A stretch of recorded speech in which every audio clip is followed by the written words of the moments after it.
Hi everyone.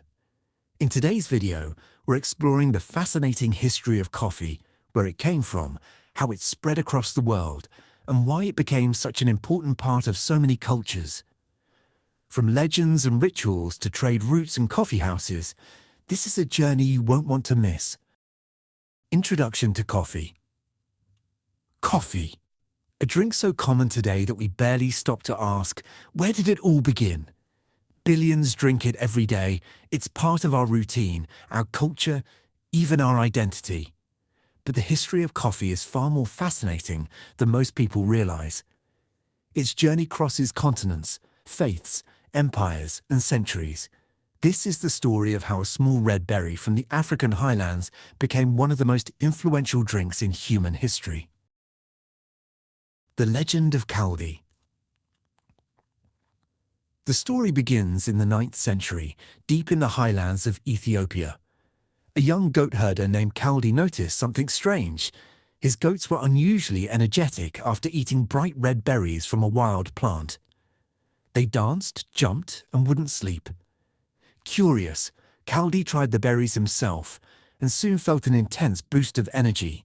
He brought the berries to a nearby monastery, where the monks, intrigued, roasted them and brewed a bitter, dark drink. The drink helped them stay awake during long hours of worship. This tale, though more legend than history, marks the beginning of coffee story as we know it. Early use in Ethiopia. In early Ethiopian society, coffee wasn't always brewed.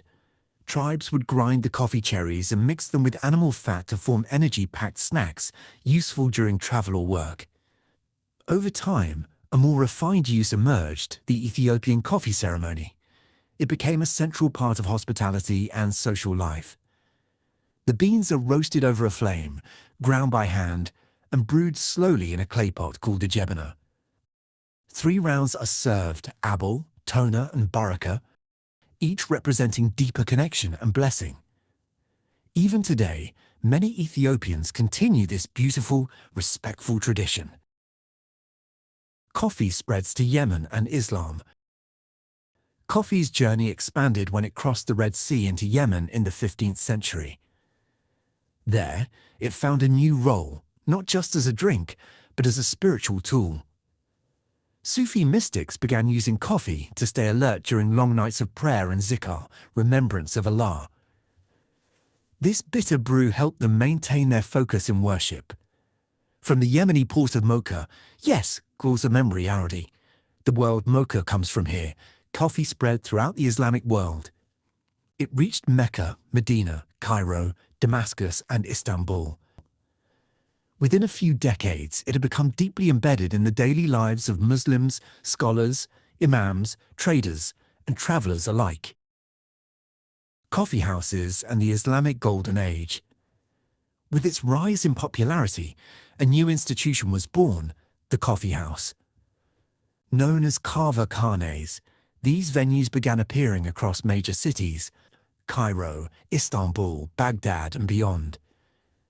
They became places where people gathered not just to drink coffee, but to share ideas, debate philosophy, recite poetry, and study religion. Coffee houses were even called schools of the wise. However, not everyone welcomed this new culture. Some leaders and scholars feared that coffee was too stimulating and even tried to ban it.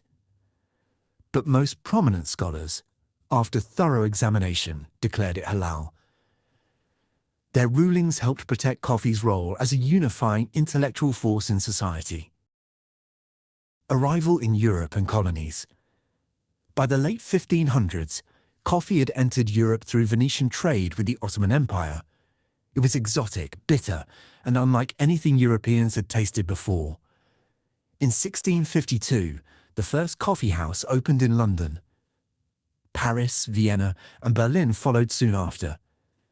These places became hotspots of discussion and change, even revolution. But coffee spread wasn't just cultural, it was economic.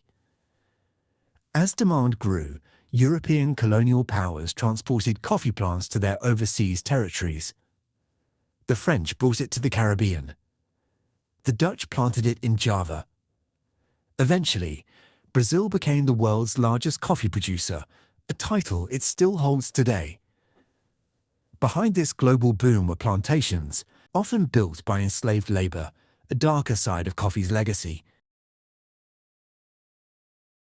Coffee in the modern world. Today, coffee is one of the most widely consumed beverages on Earth.